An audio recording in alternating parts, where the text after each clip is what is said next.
श्री स्वामी समर्थ. आज आपण नवीन व्हिडिओ पाहणार आहोत. जर तुम्ही आपल्या चॅनलवर नवीन असाल तर आपल्या योगेश्वर कृपा या यूट्यूब चॅनलला नक्की सबस्क्राईब करा. तुम्हाला रोज रोज नवनवीन व्हिडिओ पाहायला मिळतील. चला तर मग पाहूया. वास्तुशास्त्र. घराच्या या दिशेला किचन, गृहिणींच्या आणि कुटुंबियांच्या तब्येतीवर होऊ शकतो परिणाम. दिशा बदला दशा बदलेल असे वास्तुशास्त्रात म्हटले जाते. त्यानुसार कोणत्या दिशेला कोणत्या गोष्टी ठेवल्या पाहिजेत याचे महत्त्व आणि लाभ पाहूया. वास्तू या शब्दाचा अर्थ घर म्हणजेच आपले राहण्याचे ठिकाण असा आपण साधा सरळ अर्थ लावतो. यावर जो शास्त्रशुद्ध अभ्यास केला जातो त्याला वास्तुशास्त्र असे म्हणतात, ज्याचा आपण आजही वापर करत आहोत. काही कारणाने हे शास्त्र दुर्लक्षित झाले होते, परंतु आता ते पुन्हा उदयास आले आहे. आपली वास्तू वास्तुशास्त्राप्रमाणे असावी असे आजकाल प्रत्येकाला वाटते. तसे हे शास्त्र सोपे नाही.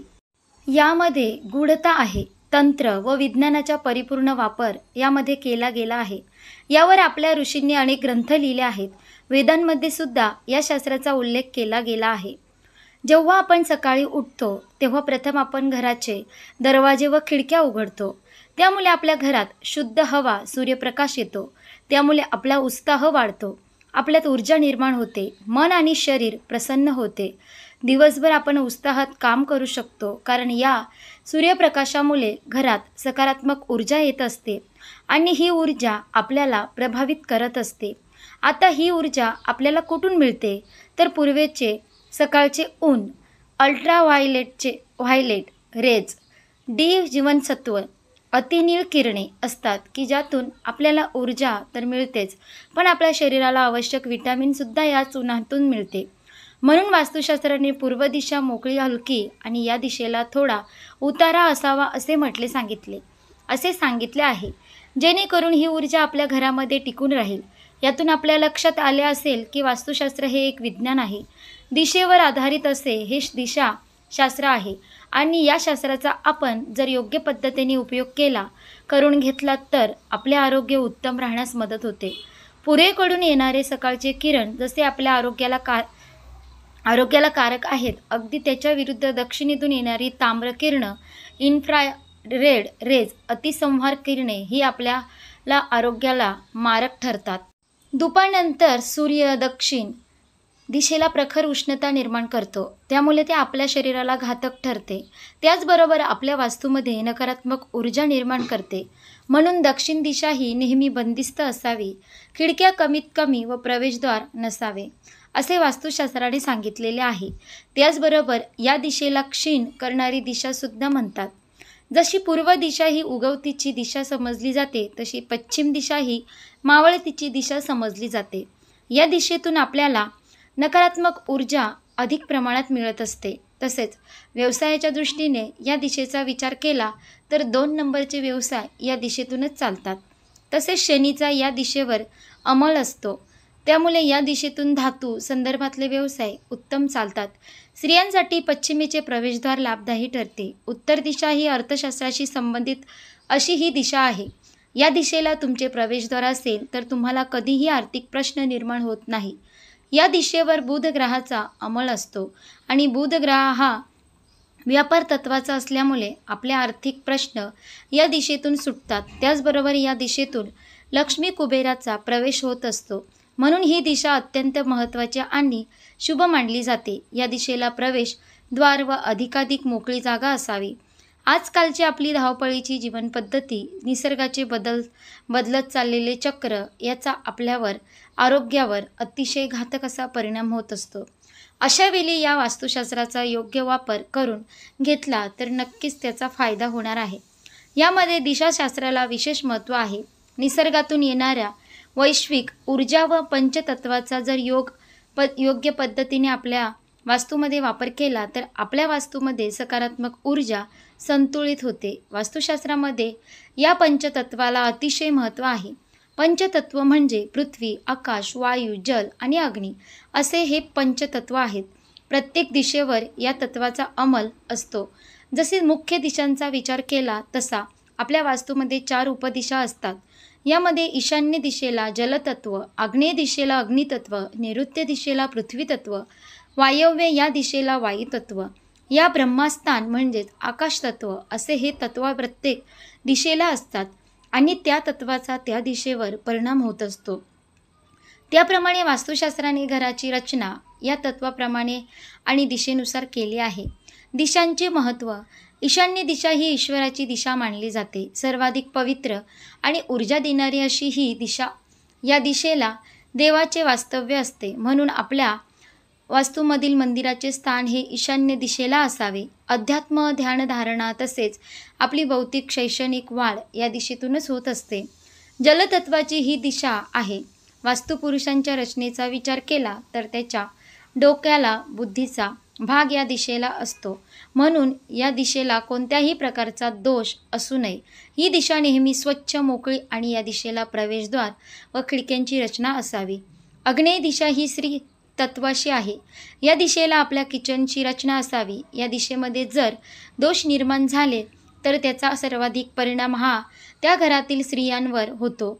स्त्रियांच्या आजाराचे प्रमाण वाढते. घरामध्ये सदस्यांच्या पोटाचे विकार आणि आर्थिक चणचण भासत असते, कारण ही ऊर्जा देणारी दिशा आहे. म्हणून या दिशेला किचनची रचना असावी. या दिशेला चुकूनही पाणी अथवा टॉयलेट बाथरूमची रचना असू नये. स्वयंपाक करताना तोंड नेहमी पूर्वेला असावे. पूर्व दिशेच्या भिंतीवर खिडक्यांची रचना असावी, जेणेकरून त्यातून येणाऱ्या उन्हामुळे आपली वास्तू ही निर्जंतुक होत असते आणि किचनमधील वातावरण हे शुद्ध व प्रसन्न राहते. नैऋत्य दिशेवर राहू, केतूसारख्या अशुभ ग्रहांचा अधिक प्रभाव असतो, परंतु तरी ही दिशा आपल्याला स्थिर तत्व प्राप्त करून देण्यासाठी अतिशय महत्त्वाची असते. या दिशेला पृथ्वी तत्व आहे. वास्तुपुरुषांच्या पायाचा भाग या दिशेमध्ये येतो. आपल्याला स्थिरता प्राप्त करून देणारी अशी ही दिशा आहे. म्हणून घरातील गृहप्रमुखाचे मुख्य शयनग्रह या दिशेला असावे. तसेच ही दिशा इतर दिशांपेक्षा सर्वाधिक जड असावी. या दिशेला तुम्ही जिन्याची रचना सुद्धा करू शकता. कुटुंब प्रमुखाला सामाजिक, आर्थिक आणि कौटुंबिक स्थिरता प्राप्त करून त्याचा आपल्या व्यवसायावर व कुटुंबावर दबाव राहण्यासाठी ही दिशा अत्यंत महत्त्वाची असते. मुलांची शैक्षणिक बौद्धिक वाढ होण्यासाठी, त्यांना व्यवसायाच्या शिक्षणाच्या वेगवेगळ्या संधी उपलब्ध करून देण्यासाठी वायव्य दिशा ही महत्त्वाची काम करते. वायव्य दिशेला नेहमी मुलांचे बेडरूम असावे. उपवर मुला-मुलींचे लग्न होण्यासाठी, मुलांना परदेशी शिक्षण, परदेशी नोकरी अथवा प्रमोशन मिळवण्यासाठी ही दिशा महत्त्वाची असते. या दिशेला पाहुण्यांचे बेडरूम असावे. त्याचबरोबर व्यवसायाच्या दृष्टीने ही दिशा प्रगती व व्यवसायाला गती प्राप्त करून देणारी. त्यामुळे या दिशेला व्यवसायाचे प्रवेशद्वार असले तर आपल्याला त्याचे फायदे मिळतात. वास्तूचे ब्रह्मस्थान हे नेहमी मोकळे वजन विरहित असावे, कारण आपल्या घरामध्ये जो वास्तुपुरुष असतो त्या वास्तुपुरुषाचे ब्रह्मस्थान हे नाभिस्थान असते. म्हणूनच ब्रह्मस्थान मोकळे व वजन विरहित रचना असावी, जेणेकरून आपल्या घरामध्ये जी ऊर्जा निर्माण होते ती ऊर्जा या ब्रह्मस्थान म्हणजेच आकाश तत्वामध्ये साठवली जाते आणि आपले संपूर्ण वास्तूला सकारात्मक ऊर्जा मिळत असते. वास्तुशास्त्राचे लाभ कोणते? अशा पद्धतीने वास्तुशास्त्र हे दिशेवर आधारित असे शास्त्र आहे. याप्रमाणे जर आपण त्याचा उपयोग करून घेतला तर आपल्या वास्तूमध्ये सकारात्मक एनर्जी येऊन आपल्याला सुख, समाधान, शांतता मिळू शकते. तर वास्तुशास्त्राप्रमाणे घर बांधल्यास आपल्याला त्याचे अनेक फायदे मिळतात. आपण नेहमीच म्हणत असतो, दिशा बदलली की दशा बदलते. म्हणूनच इथे दिशेला अतिशय महत्त्व आहे. आता आपल्या शरीराच्या रचनेचा विचार केला तर जशी माणसांच्या शरीराची रचना असते, अगदी त्याचप्रमाणे आपल्या वास्तूमध्ये वास्तुपुरुषांच्या शरीराची रचना असते. नैसर्गिकरित्या माणसाच्या शरीराची रचना ठरलेली असते. डोळे, नाक, कान, घसा, हात, पाय वगैरे वगैरे. त्याचप्रमाणे प्रत्येक अवयव आपले कार्य करत असतो. पण आपल्या शरीरातील एखादा भाग नसेल तर आपले कार्य थांबते अथवा आपल्याला त्याचा मानसिक अथवा शारीरिक त्रास होतो. आपण त्याला अपंगत्व असे नाव देतो. तो माणूस मानसिकदृष्ट्या दुर्बल होतो, त्याचा आत्मविश्वास कमी होतो. अगदी तसेच कार्य वास्तूमध्ये वास्तुपुरुषाचे असते. नैसर्गिकरित्या दिशेचा अभ्यास केला तर पंचतत्वप्रमाणे 9 दिशा आपल्या वास्तूमध्ये शरीराच्या प्रत्येक अवयवाप्रमाणे काम करतात. पण जर आपल्या वास्तूमधील एखादा भाग कट झाला तर ती वास्तू अपंग अपंग होते. त्या दिशेचा फायदा आपल्याला मिळत नाही, मात्र त्याचे दोष आपल्या वास्तूमध्ये निर्माण होतात आणि म्हणूनच वास्तू नेहमी चौकोन अथवा आयताकृती असावी. वास्तूला कोणत्याही दिशेला कट असू नये. आता आपल्या वास्तूमध्ये सकारात्मक ऊर्जा येण्यासाठी आपल्याला काही उपायसुद्धा करावे लागतात. वास्तू म्हणते तथास्तु असे आपण नेहमीच ऐकत असतो. यासाठी वास्तूमध्ये आपल्याला काही नियम पाळावे लागतात. घरामध्ये पती पत्नीमध्ये एक वाक्यता असावी, एक विचार असावा, मुलांचे पालकांबरोबर नियमित सुसंवाद असावा. घरात सकारात्मक ऊर्जा टिकून राहण्यासाठी अपशब्दांचा वापर कधीही करू नये. आपली संस्कृती जपावी. नित्य नियमाने आपल्या परंपराप्रमाणे देवपूजा करावी. तेलाचा तुपाचा दिवा लावावा. सुगंधी धूप लावावे. घंटानाद करावा. दाराची चौकट नेहमी लाकडीच असावी. उंबरठासुद्धा लाकडीच असावा. उंबऱ्याची नियमित पूजा करावी. दारात तुळशीचे रोप असावे. तिन्ही सांजेला दिवाबत्ती करावी. वास्तू नियम कोणते आता ते पाहूया. मंत्र पठणे ऐकावे अथवा म्हणावे. घर नेहमी सुटसुटीत स्वच्छ सुंदर असावे. उत्तम प्रकाश योजना असावी. घरामध्ये इतकेच फर्निचर असावे की जेणेकरून आपल्या घरातील हवा मोकळी खेळती असावी. त्यामुळे घरामध्ये सकारात्मक ऊर्जा राहते. दिशेप्रमाणे दारा खिडक्यांची रचना करावी. दरवाजा खिडक्यामधून कधीही करकर असा आवाज येऊ नये. मुख्य प्रवेशद्वार स्वच्छ सुंदर व सुशोभित असावे. पारा गेलेला अर्धवट फुटलेला आरसा घरात कधीही ठेवू नये. बंद पडलेली उपकरणे घड्याळे ठेवू नये. रंगांचा अतिशय योग्य पद्धतीने वापर करावा. अति भडक रंगाचा कधीही वापर करू नये. त्या तत्वाप्रमाणे दिशाप्रमाणे रंगांचा वापर करावा. या छोट्या पण अतिशय महत्त्वाच्या नियमांचे पालन केले तर घरात सदैव सकारात्मक ऊर्जा त्याचबरोबर लक्ष्मीचा वास राहतो. ज्या घरात माणसांमध्ये सुसंवाद असतो, एकमेकांची ओढ असते, पाहुण्यांचा पाहुणचार, मोठ्यांचा मान सन्मान केला जातो, दानधर्माला महत्त्व दिलं जातं, त्याच घराची भरभराट होते. हेच तुमचं घर वास्तुशास्त्र होईल आणि हीच आपली संस्कृती, संस्कार व शास्त्र आहे. त्यामुळे वास्तुशास्त्रामध्ये या प्रत्येक गोष्टीला महत्त्व दिलेलं आहे आणि म्हणून या शास्त्राचा योग्य पद्धतीने अभ्यासपूर्वक वापर व मार्गदर्शन घेतले पाहिजे. तरच तुम्ही म्हणू शकता घर असावे घरासारखे, नको तर नुसत्या भिंती. इथे असावा प्रेम जिव्हाळा, नको नुसती नाती. अशा प्रकारे आपण या व्हिडिओमध्ये वास्तुशास्त्राविषयी संपूर्ण माहिती पाहिली.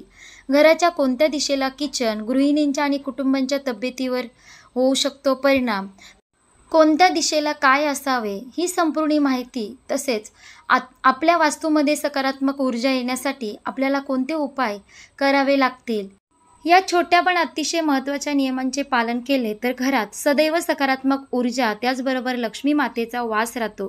ज्या घरामध्ये माणसामध्ये सुसंवाद असतो, एकमेकांची ओढ असते, पाहुण्यांचा पाहुणचार, मोठ्यांचा मान सन्मान, दानधर्माला महत्त्व असतं, ही संपूर्ण माहिती आपण ह्या एकाच व्हिडिओमध्ये पाहिली. तुम्हाला जर ही व्हिडिओ आवडली असेल तर आपल्या व्हिडिओला लाईक करा, शेअर करा आणि आपल्या योगेश्वर कृपा या यूट्यूब चॅनलला नक्की सबस्क्राईब करा. भेटू एका पुढच्या नवीन व्हिडिओमध्ये. धन्यवाद. श्री स्वामी समर्थ. जय जय स्वामी समर्थ.